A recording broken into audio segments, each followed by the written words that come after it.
నమస్తే. ఇన్నాళ్ళు నన్ను సపోర్ట్ చేస్తూ, ఎంకరేజ్ చేస్తూ మీ ప్రేమని నాకు అందిస్తున్న ప్రతి ఒక్కరికి కృతజ్ఞతలు. అలాగే ఈ వీడియో కూడా ఖచ్చితంగా మీకు ఉపయోగపడుతుంది. లైక్, షేర్ అండ్ సబ్స్క్రైబ్ చేసి మీ సపోర్ట్‌ని నాకు అందించండి. అలాగే ఈ వీడియో పట్ల మీకున్న అభిప్రాయాన్ని కామెంట్ సెక్షన్‌లో కామెంట్ చేసి తెలియజేయండి. ఇప్పుడు వీడియోని చూద్దాం. నమస్తే. Welcome to our channel. నేను పద్మిని. ప్రస్తుతంతో పాటు ప్రముఖ ఆధ్యాత్మికవేత్త, ప్రముఖ న్యూమరాలజిస్ట్ లక్ష్మీ నరసింహస్వామి ఉపాసకురాలు శ్రీమతి స్రవంతి గారు మనతో పాటు ఉన్నారు. మాట్లాడదాం. నమస్తే అక్క. నమస్తే పద్మిని. తప్పు చేయటం అనేది ఖచ్చితంగా మానవ నైజం. మనిషి అన్నాక ఏదో ఒక తప్పు చిన్నదో పెద్దదో జరుగుతూనే ఉంటుంది. అయితే చేసిన తప్పు మళ్ళీ మళ్ళీ చేయకుండా ఉండటమే ఈశ్వరుడు కూడా నిర్దేశించినటువంటి విషయం కదా, మనకు కూడా తెలిసిన విషయమే. చేసింది ఓసారి చేసావు, ఓకే, మళ్ళీ మళ్ళీ అది రిపీట్ చేయకుండా ఉండాలి. ఓసారి క్షమించాడు కదా మళ్ళీ మళ్ళీ చేద్దామని అంటే ఊరుకునే పరిస్థితి ఉండదు. కానీ ఒక్కొక్క సందర్భంలో గిల్ట్ ఉంటుంది అక్క. అంటే అపరాధ భావం ఏదైతే ఉందో అది చాలా తొలిచి వేస్తూ ఉంటుంది. ఎవరికైనా చెప్పుకోవడానికి కూడా సిగ్గుపడతాం కదా, నేను ఈ తప్పు చేశాను అని ఎవరికి చెప్పుకోగలం? ఎండ్ ఆఫ్ ది డే ఈశ్వరుడికి చెప్పుకోగలం, కానీ ఆయనకు కూడా చెప్పుకోలేనటువంటి సమస్యలు ఉంటాయి. అది ఆయన కూడా చెప్పుకోలేకపోవడం అంటూ ఏముండదు, ఆయన ఇక్కడే ఉంటాడు. తెలుస్తూనే ఉంటుంది ఆయనకి ఏం చేస్తున్నాం ఏం చేయట్లేదని. కానీ ఈ గిల్ట్ అనేది పోవాలి అంటే ఏం చెయ్యాలి అనేది ఒక్కసారి మీ ద్వారా. తప్పకుండా చెప్తాను పద్మిని. ఎందుకంటే మానవ నైజం తప్పు చేయడం అని అన్నాం, అది కరెక్ట్. కానీ చేసిన తప్పుని ఒప్పుకోవడం అనేది చాలా గ్రేట్. ఏదన్నా ఇప్పుడు కూడా నేను ఏదైనా మిస్టేక్ చేస్తే వెంటనే నేను సారీ చెప్పేస్తాను. నాకు అట్లా వచ్చేస్తుంది. అంటే బై బర్త్ నాకు అది భగవంతుడు ఇచ్చిన గిఫ్ట్ గానే భావిస్తాను. ఎందుకంటే తప్పు చేసిన వాళ్ళకి ధైర్యంగా ఒప్పుకోవడం అనేది అంత ధైర్యం ఉండదు అని అనేది మా అమ్మ. ఇంత చక్కగా ఒప్పేసుకుంటావు నువ్వు అని అనేది. అట్లా నేను ఏదైనా మిస్టేక్ చేస్తే కనుక అవును నేను అది చేశాను అని నేను చెప్తాను. కానీ ఎందుకు అలా చేయాల్సి వచ్చింది అనేది కూడా క్లియర్గా వాళ్ళకి ఎక్స్ప్లెయిన్ చేస్తాను. అయితే కొన్ని తప్పులు ఎలా ఉంటాయి అని అంటే, మనం ఆ టైంలో మనకి చేస్తున్నప్పుడు కరెక్టే అనిపిస్తుంది.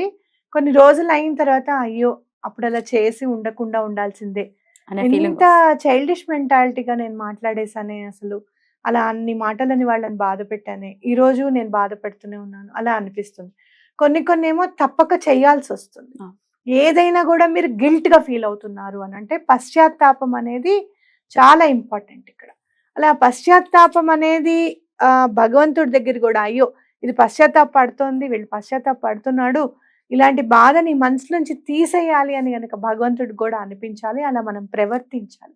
అలా మీరు ఏదైనా గిల్ట్తో చాలా ఇబ్బంది పడుతున్నారు అంటే కనుక మంచి స్విచ్ వర్డ్ ఉంది. అదేంటంటే క్లియర్ అబ్జాల్వ్. Clear absolve. చూడు ఎంత క్లియర్ ఉందో. అంటే అలా డైజెస్ట్ అయిపోని అబ్జాల్వ్ అయిపోని, ఇంకా అలానే నా మెదడులో నుంచి కూడా అది క్లియర్ అయిపోని. ఎలా అయినా సరే అది నువ్వు తప్పు చేసావు, ఓకే, ఆ రోజు అలా చేసావు, ఇప్పుడు వెళ్ళి ముందుకు వెళ్ళి నేను ఆ రోజు అలా చేశానండి, అలా చేసి ఉండకూడదు, వాళ్ళ నుంచి మనం మంచిగా మాట్లాడుకుందాం అనే దారిని చూపిస్తుంది అనమాట. అది మనలో మనము నలిగిపోయేటట్టుగా అలాంటి పరిస్థితుల్ని బయటకు తీసుకొచ్చేస్తుంది. Clear absolve.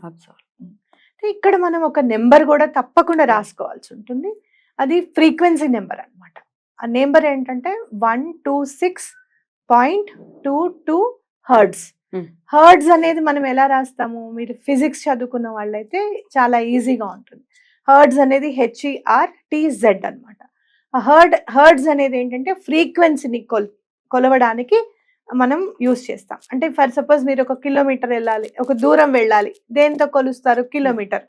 మీకు ఒక మంచినీళ్ళు కావాలి, దేంతో కొలుస్తారు? Litre water bottle. అలానే ఈ ఫ్రీక్వెన్సీని కూడా మనం హర్ట్జ్ తో కొలుస్తాం అనమాట. హర్ట్జ్ అని మొత్తంగా రాయకుండా దానికి ఒక ఫార్ములా ఉంటుంది, HZ అని ఫార్ములా ఉంటుంది. అది మనం ఇక్కడ లెఫ్ట్ హ్యాండ్, మీరు ఒకవేళ కుడి చేతితో రాస్తే గనక లెఫ్ట్ హ్యాండ్ పైన 126.22 HZ అని రాసుకోవాలి.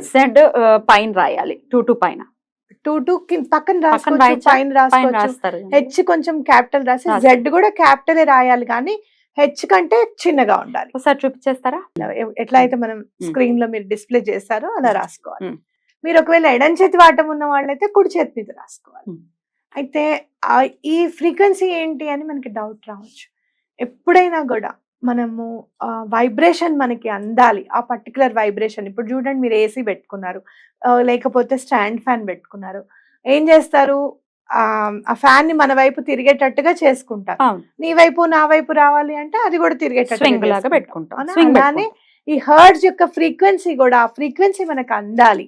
అని అంటే ఆ నెంబర్ యొక్క ఫ్రీక్వెన్సీ అందుతుంది అనమాట. ఈ 126.22 ఫ్రీక్వెన్సీ ఏంటంటే మనలో ఉన్న ఆ గిల్ట్, పశ్చాత్తాప భావం అనేది వాళ్ళకి అంది. అలానే మన తప్పుని వాళ్ళని క్షమించేదిగా ఉండి భగవంతుడు కూడా ఆ తప్పుని క్షమించే విధంగా ఈ మనని ట్యూన్ చేస్తుంది అనమాట. మన సబ్ కాన్షియస్ మైండ్ని ట్యూన్ చేస్తుంది. సో ఇట్లా మనకి ఆ అపరాధ భావం అనేది, గిల్ట్ అనేది వెళ్ళిపోతుంది. Beautiful beautiful. అయితే ఇది ఎలా చదువుకోమంటారు? మన స్విచ్ వర్డ్ ఇచ్చారు కదా మీరు, క్లియర్ అండ్ అబ్జాల్వ్. అండ్ కాదు, క్లియర్ అబ్జాల్వ్. క్లియర్ అబ్జాల్వ్ అది ఎలా చదువుకోమని? అంటే clear absolve, clear absolve, clear absolve, clear absolve 4 times అయింది కదా. అంటే clear absolve, clear absolve, clear absolve. అట్లా 4+3గా చదువుకున్నారనుకోండి 28 times చదవడానికి వీలుగా ఉంటుంది. అంతే కదా. ఇట్లా ఒకసారి 2-4 సార్లు అయిపోయేసరికి 4 7s 28 times అయిపోతుంది. 4 సెట్లు చేయాలి. 4 సెట్లు చేయాలి. అట్లా మీకు ఎప్పుడు గుర్తొచ్చినప్పుడల్లా చేయండి. పెద్ద తప్పు అయితే ఇంకొంచెం ఎక్కువగా చేయాలి. మీకు తెలుసు కదా, మనకు తెలుస్తుంది మనం ఎంత పెద్ద తప్పు చేసామా చిన్నగా చేసామా అనేది అర్థమైపోతుంది. బట్ తప్పు ఇస్ తప్పు. రిజల్ట్ నిజంగా గిల్ట్ గా ఫీల్ అయ్యే వాళ్ళని మాత్రం ఐ అప్రిషియేట్ రియల్లీ. ఎందుకంటే అవునండి అప్పుడు చేసాం అయితే ఏంటి అనకుండా పశ్చాత్తాపడడం కూడా ఒక భగవంతుడి వరమే. నిజంగా చెప్పాలంటే ఏమాత్రం వరం లేకపోతే పశ్చాత్తాప భావన రాదు. మీరు రామాయణంలో చదివితే ఎక్కడా కూడా చాకలివాడి పశ్చాత్తాపం రాలా. అందుకే కదా కృష్ణుడు నెక్స్ట్ దాంట్లో వచ్చి పగలగొట్టండి. అది పశ్చాత్తాప భావం ఉంది అంటే భగవంతుడి అనుగ్రహం మన మీద ఉంది అన్నట్టే లెక్క. తప్పకుండా చేయండి. తప్పకుండా ఈ గిల్ట్ భావం నుంచి మీరు తప్పకుండా ఈ అపరాధ భావం నుంచి తప్పకుండా బయటికి రండి. రైట్. ఏ రోజున మొదలు పెట్టమంటారు అక్క? ఎప్పుడైనా మీకు ఈ వీడియో చూసారు మీరు అనంటే తప్పకుండా భగవంతుడి అనుగ్రహం ఉంది అన్నట్టే లెక్క. అయితే మీకు లక్కీ డేస్ ఏవైతే ఉన్నాయో, లేదు మీరు ఒకవేళ గురువారం పుట్టిన వాళ్ళు అనుకోండి, గురువారం స్టార్ట్ చేయండి. మనం పుట్టిన వారం మనకి చాలా లక్కీగా ఉంటుంది. ఇప్పుడు కూడా మనం పుట్టిన వారం మనకి చాలా లక్కీ అన్నమాట. కాబట్టి భగవంతుడు భూమి మీద అనుగ్రహించాడుగా మనం ఇంకా లక్కీనే. ఇంకా అంతకన్నా లక్కీ నిజమే. ఏ బాధ బంద్రీ లేకుండా శుభ్రంగా ఎంత ఏడుస్తే పాలు పట్టేవాళ్ళు, చక్కగా ఓ ఏజ్ వస్తే అన్నం పెట్టేవాళ్ళు ఇంతమంది చుట్టూరా ఉన్నారు అని అంటే మనం చాలా అదృష్టవంతులు. కాబట్టి ఆ రోజు మనం పుట్టామంటే భగవద్ అనుగ్రహం కాబట్టి ఆ రోజు మనకు కలిసి వస్తుంది. తప్పకుండా ఆ రోజు మొదలు పెట్టచ్చు. నంబర్ ఏమో ఫ్రీక్వెన్సీ నంబర్ రాసుకోమన్నారు కదా, ఏ కలర్ పెన్ తో రాసుకోమన్నారు? బ్లూ కలర్ పెన్ తో రాసుకోండి. అయితే ఇది చూస్తే ఎవరైనా అడుగుతున్నారండి ఇట్లా అన్నప్పుడు కనపడకుండా అంటే సైజ్ కి ఏమైనా ప్రమాణం ఉందా, లేకపోతే కనపడకుండా కూడా రాసుకోవచ్చు? ఇక్కడ కూడా రాసుకోవచ్చు. ఇంకోటి మీరు ఎప్పుడైనా ఇట్లా వేలుతో కూడా, నేను ఇప్పుడు ఫర్ సపోజ్ రాసుకోవచ్చు, షర్ట్స్ కానీ బ్లౌజెస్ కానీ డ్రెస్సెస్ కానీ తప్పకుండా రాసుకోవచ్చు ఇక్కడ. రైట్. బ్యూటిఫుల్ గా ఎక్స్ప్లెయిన్ చేశారు అక్కడ. డెఫినెట్ గా మరి ఇది ఎవరైతే ఆ గిల్ట్ తో చాలా ఇబ్బంది పడుతూ ఉన్నారో, నేను చేయకుండా ఉండాల్సిన చాలా మందిని వెంటాడుతూ ఉంటుంది, అట్లాంటి వాళ్ళకి ఇది డెఫినెట్ గా యూజ్ అవుతుంది. So thank you so very much అక్క. నమస్తే.